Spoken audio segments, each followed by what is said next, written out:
I'm going to confide in you guys something. You know, I was listening to a promo as I sit here in the TireRack.com studios. TireRack.com, we have a get there. Unmatched selection, fast, free shipping, free road hazard protection. Over 10,000 recommended installers. TireRack.com, the way tire buying should be.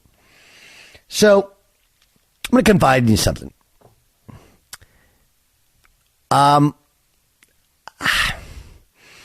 It's really hard to be a fan of any sports team when you're an athlete. So when I was a little kid, okay, you're usually fans of either your local teams or the teams your parents cheer for, right? That's kind of normal. Is that fair, Jay Stu? Yes, that sounds fair. Okay, so you grew up in Brea. Brea is in North Orange County. Orange County is south of Los Angeles County. Yep. When we grew up, he's a little bit older than me, the LA Rams played in Anaheim Stadium. The Raiders played in the Coliseum. Chargers obviously were in San Diego. You became a Charger fan when? When my son did. So here's my quick chronology, right? I grew up, 10, 15 minutes from Anaheim Stadium, but did not like the Rams. Nobody liked the Rams. I just want to point this out. and Ramos is and I have other friends that live in L.A. that are Rams fans, hardcore Rams fans. Some new, many older ones like Ramos. When I say older, I'm not saying Ramos is old. Ramos, put your teeth in. Oh, there you go. Anyway, I'm kidding. What did you say, Doug? Yes. So the thing is this. Nobody liked the Rams in Orange County. Anyway, so go ahead. Your son, right. How long ago was this? So anyways, and then I grew up a Dan Marino Dolphins guy. And then, at some point, I had my son in the late 90s. And then he started embracing the San Diego Chargers. And you remember, we didn't have a team in L.A., so I'm like, I don't have a team. I work in a business where I just kind of root for individuals. So I might as well start loving the team that he loves. So, I don't know. We're going on about 15 years now, I guess. Okay, I became a Charger fan in 93, 94. I was in high school, maybe even 92. Natron means business, Stan the Man Humphries, but also I never liked the Rams. My dad was a gigantic Giants fan. And I like the Giants. They were fine. I love Lawrence Taylor, whatever, but it wasn't really my guy. I always liked the Packers. I was born in Wisconsin, and I'd been to a Packers game at County Stadium back when they used to play 2 games a year in Milwaukee. But I was kind of a man without a team a little bit. That's when I kind of adopted the Chargers. I was an Angel fan, but more so when I was a kid, obviously, than when I was a college and then professional athlete, whatever. Now I'm more of an Angel fan, obviously, because I don't play, and it's hard to be an Angel fan. Basketball wise, to be totally honest, I was never really a fan of the Lakers when they were Showtime. And that was the contrarian in me, because literally every human being who lived in Southern California felt like they were Laker fans. Like, you had to be a Laker fan. I was like, why do I have to be a Laker fan? I like the Celtics. Ramos, why were you a Rams fan? Why are you a Rams fan? Because I'm from around here. There you go. Iowa Sam. In Iowa, here's what I'm guessing. Yeah. Everybody in Iowa I know you're an Iowa football fan, maybe Iowa basketball fan, and unless you go to Iowa State, right? Then you're an Iowa State basketball fan, and Iowa football fan, right? The Iowa State football thing is only very, very recently. But they are very passionate, and they're sellouts every game. I mean, they're there. Yes, but if you go back, but when they weren't good, it's been a solid, because with Sage Rosenfels, they went 9-3 in 2000. Since about that year 2000, they've had a steady fan base. Yes, pretty good, pretty solid. But I think most people in Iowa are either Bears or Packers fans, correct? Yes, and there are actually a lot of Vikings fans and some Chiefs fans. Yeah, because not a good day for them. Yeah. And then basketball, everybody was a Bulls fan growing up. Like, right? Yeah. Did anybody not like the Bulls? I mean, everybody liked the Bulls. A lot of people like the Bulls, yeah. Yeah. So it's like the ones that are in your area, or, like, again, Iowa, that whole Midwest for a long time was Cardinals fans, right? Are you St. Louis Cardinals or Cubs, right? It's either Cardinals or Cubs. Yeah, a lot of Cardinals and Cubs, yeah. Oh. But I was never really like a hardcore fan. And there's a lot of things that have drawn me to the Chargers. It was Natron Means and Stan the Man Humphries, right? And Boss Ross as their head coach. But I love the plight. I liked them when they're in San Diego, and most people know I'm friendly with many of the members of their front office, and their people are really, really good to us. But I like them because they're good people, but I like the Chargers. I love that they're my home. They train 5 minutes from my house. They have the coolest colors and jerseys in the NFL. They now play in the best stadium in the NFL, and they're building a fan base where previously they had none. This being a fan thing sucks. This really sucks. And I used to, when I was at ESPN and CBS Radio, my producer, who now is the program director for the Padres station in San Diego, his name's Adam Klug. And Kluger is from Georgia, huge Braves fan, Falcons fan, and he went to Georgia, so he's a Dog alum. And for my entire relationship of us working together for like 10 years, he was the long-suffering Atlanta in Georgia sports fan, right? And we used to make fun of him. I remember where I was. I remember I was watching the Super Bowl with the Patriots comeback from my bed because I had put all my children to bed because I said the game was over. And he's like, Dad, wake us up if it gets close. I'm like, all right, fine. Then they were asleep. I was like, and I didn't want to jinx it. So they slept through the whole thing. Sorry, guys. Anyway, and I remember and the pain that he felt was intense. Now, I'm a Oklahoma State football fan. That's my school. And the plight of a program that used to be so terrible that this year, when they started off great and then they fell apart, it hurts. But my expectations are in the proper place where I know where Oklahoma State's been, so I appreciate this journey. And I appreciate the journey. I can't tell you, I'm still sick over the Chargers thing. It's Tuesday. That was Saturday night. Chase, dude, this being a fan thing sucks. I don't know how fans do it. No, it does. You're right. And I personally have the attitude I'm this kind of sports fan. I'm probably more like a Boston or Philly fan in that I always think that the worst is going to happen. I have the glass half empty kind of thing. So when these things do happen, when a disaster happens, I think mentally I'm more prepared for it than your typical fanatic who just wants the best thing to happen all the time and is uber optimistic. And my son falls into that category. And by far the most gut-wrenching experience of the night Saturday night was watching him react to his team losing that game. It was sorrowful, literally. He was saddened by it the rest of the night. Yeah, I would say this about that whole deal is, I guess it's like when you're in love with somebody, right? That's how you know if it hurts, well, then you love them. Does that make sense? Is that right? If it really hurts, that's like I like guys that cry in locker rooms when they lose. Now I tell people all the time, like, hey man, I tell my son, if he doesn't play well and he's like, if he didn't put in the time to work on his game and he doesn't play well, you can't be mad that you missed shots, dude. You didn't play well. Or you can't be mad that you didn't play that much if you didn't actually show up at practice or work really, really hard. If you work really hard and things, but generally, I love dudes that cry because if you cry, that means it hurts. If it hurts, that means you care. If you care, that means you love it. Being a fan thing sucks, man. I actually think they're a really good team. I think they're every bit as capable of making the Super Bowl of any of those teams in the AFC. But you have to feel the pain before you taste the champagne. And if we're realistic about it, if we're honest about it, right? The Kansas City Chiefs felt the pain for years. Years. How many first-round home losses did the Chiefs have in the playoffs? The Buffalo Bills didn't make the playoffs for the longest streak in the history of the NFL. Last year, they felt the pain. They're up three points with 13 seconds to go. And lost. And lost in overtime.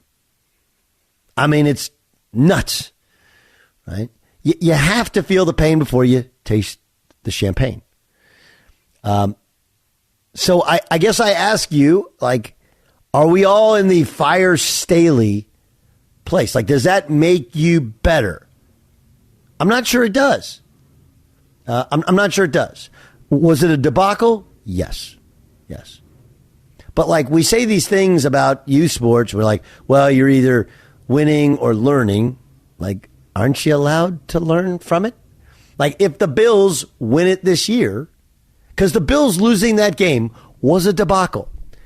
I want to point this out, and I said it last year. Sean McDermott was a defensive coordinator and a really good one. It didn't work out in Philly. There was a lot of stuff going on when he got his first job, but with the Carolina Panthers, they went to the Super Bowl. And then Leslie Frazier is his defensive coordinator, and he's been a head coach super well respected in the NFL. And both of those guys playing off coverage on the two best players of the Kansas City Chiefs, they blew it.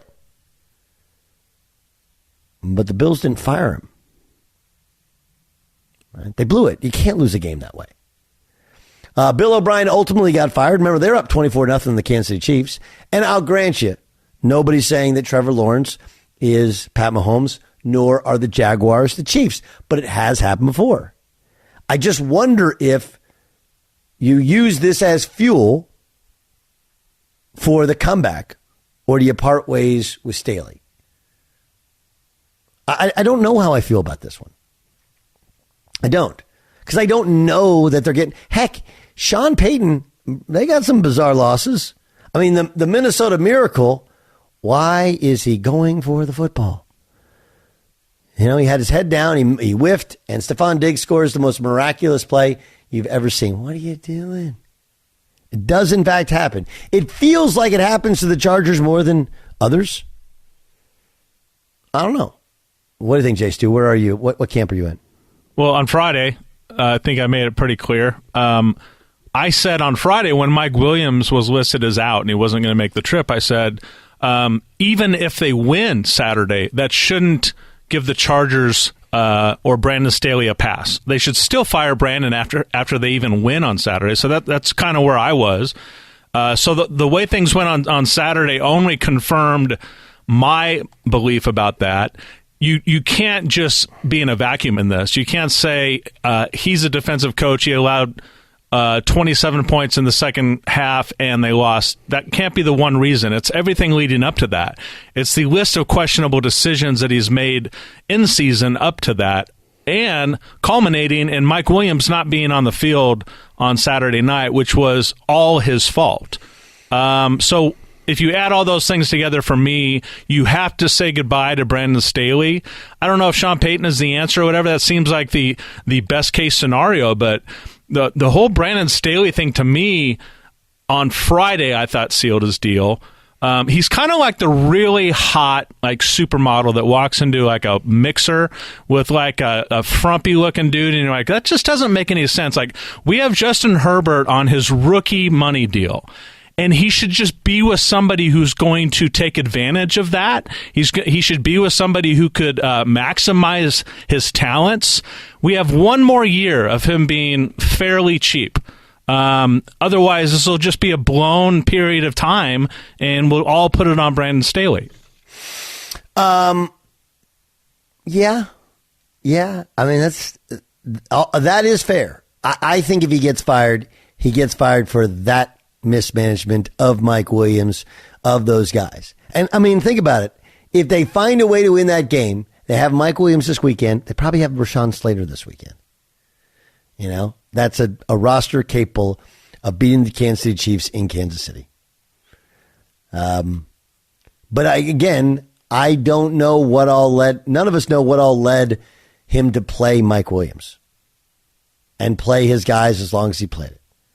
That it's one of the parts of the Chargers that they do a really good job of keeping things in house, but they have not explained that logic. The only thing he offered up is, hey, we only have 48 on game day, and really it's 43, 44 because you get kicker, punter, long snapper, and there's a limited number of guys we can sit. But the Chargers have been have been snake bit by injuries for, it seems like, ever. Definitely since they moved to LA.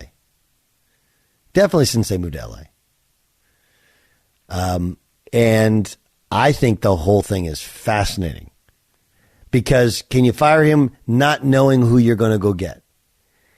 And then there's all the talk. Well, they interviewed Brian Daboll, and Tom Telesco went to the same high school as Daboll, and they didn't hire him. And look at Brian Daboll still coaching.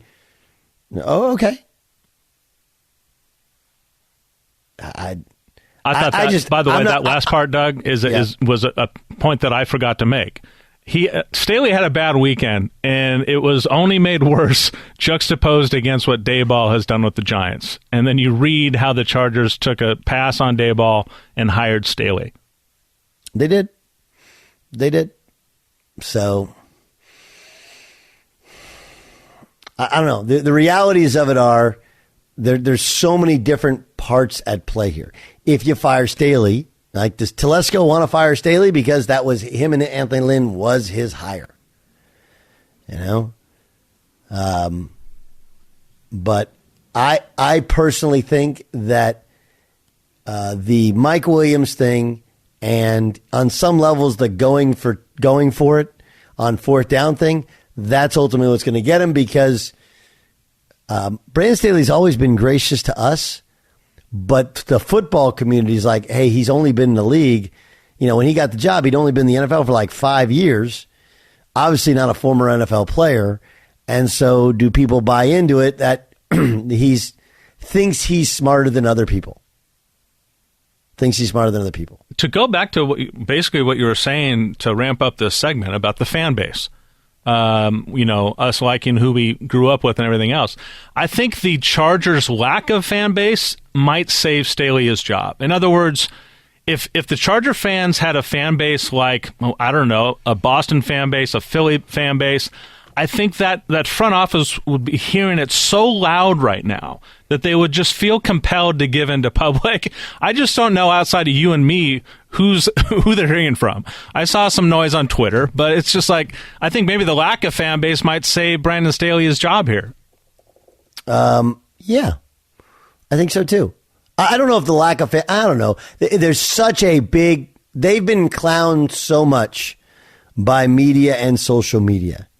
I don't know. I mean, look, they should be thankful it happened on Saturday, not on Sunday. Exactly. So right? Because otherwise and if it happened on Monday, even worse. Because tomorrow, all we're going to talk about is Tom Brady and the Dallas Cowboys. And we can talk about everything because that's what we do here. But most sports TV shows and radio shows will be focused on that. And then it's got like one more day of life. And then all of a sudden you get ready for next weekend. So they should be thankful it happened then. And here's the other part to it. Yes, he's had a ton of injuries. But he hasn't faced what Anthony Lynn had most of his tenure, where every game was a road game. It's about 50-50 on most games now, even 60-40 or 70-30 on some of them. Some they're still 40-60 or 30-70, like when the Raiders are in town, it's like 40-60, maybe 30-70. So, do I think they should fire him? It all depends on if I know who I'm going to get. Would I take Jim Harbaugh? Probably not. Maybe. I mean, Jim Harbaugh's a damn good football coach. But again, in order to get Jim Harbaugh, you got to pay him upwards of $12 to $15 million. He's not leaving Michigan for an equal paying job. He can stay at Michigan forever now that he's gotten them to the college football playoff. Forever. And that's home. And if you're going to pay that much money, why don't you go after Sean Payton? Well, what happens if you don't get him? The whole thing's going to be interesting. Does Telesco want a new guy?